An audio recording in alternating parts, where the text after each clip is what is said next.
Good morning and welcome to Chapter 3 of Bill's New Frock. And Chapter 3 is called Pink, Pink, Nothing But Pink. After break, it was art.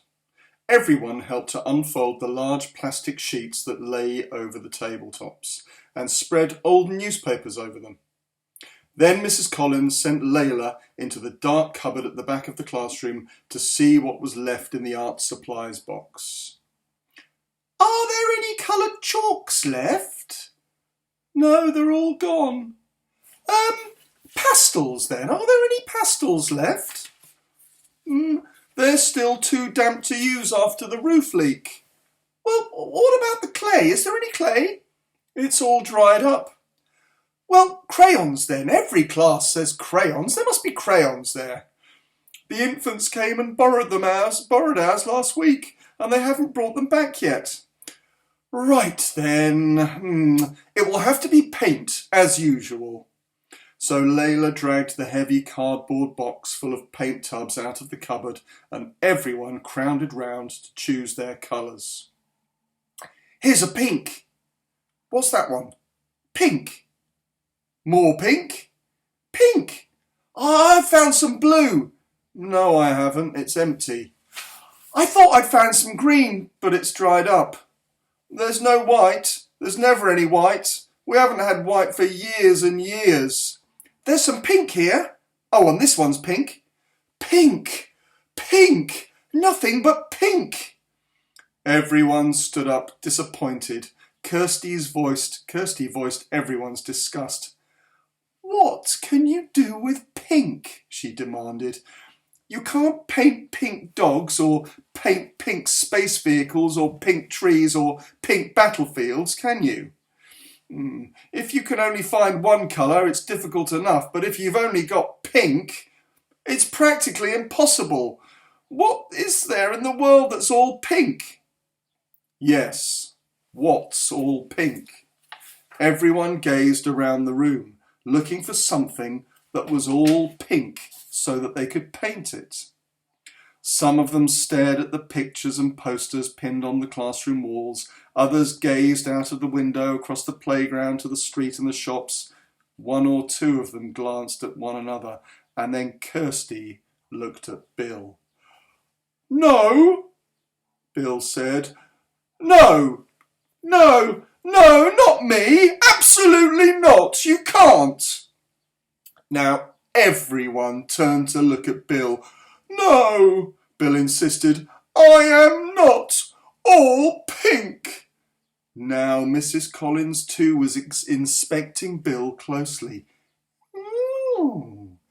"Pink frock," she admitted slowly.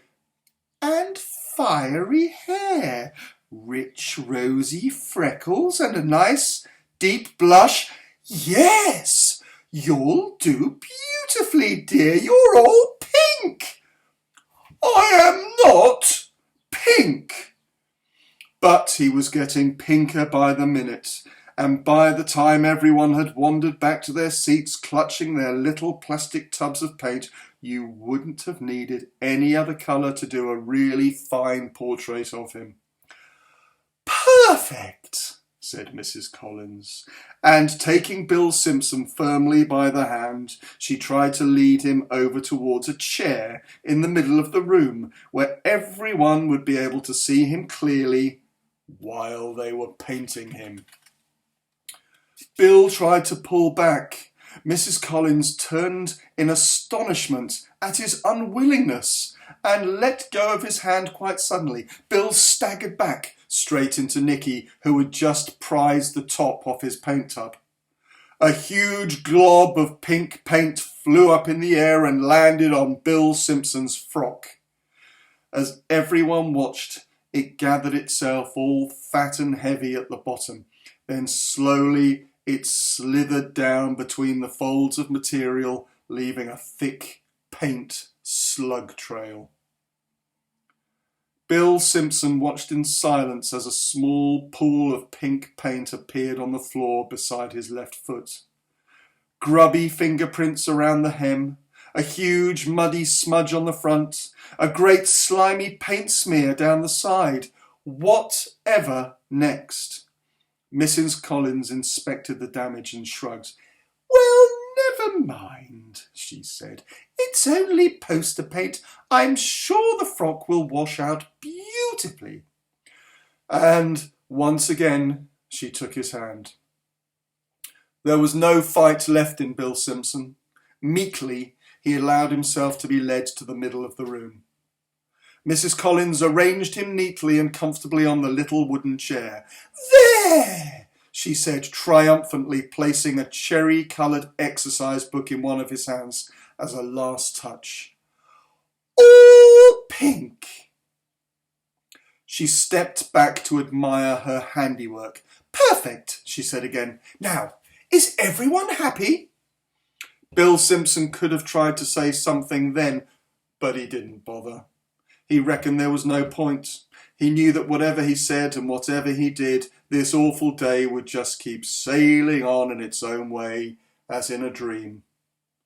A curse was on him. A pink curse. He was, of all things, haunted by a pretty pink frock with fiddly shell buttons.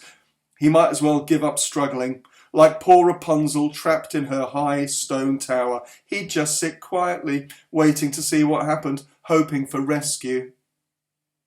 Meanwhile, the rest of the class had begun to complain. If we've only got pink to paint with, how are we supposed to do that great big football-shaped smudge on the front of his frock? That's brown. I can't paint all those grubby little fingerprints right around the hem of the dress because they're grey. Those shell buttons are a bit fiddly to paint. I've done far too many freckles. What shall I do? Wait till they're dry, then chip some off. Bill ignored everyone. He just sat there, waiting for time to go by. Even a bad dream couldn't last forever. His torment had to come to an end, surely, sometime soon. After half an hour or so, Mrs. Collins came by, carrying a fresh jar of water over by table 2.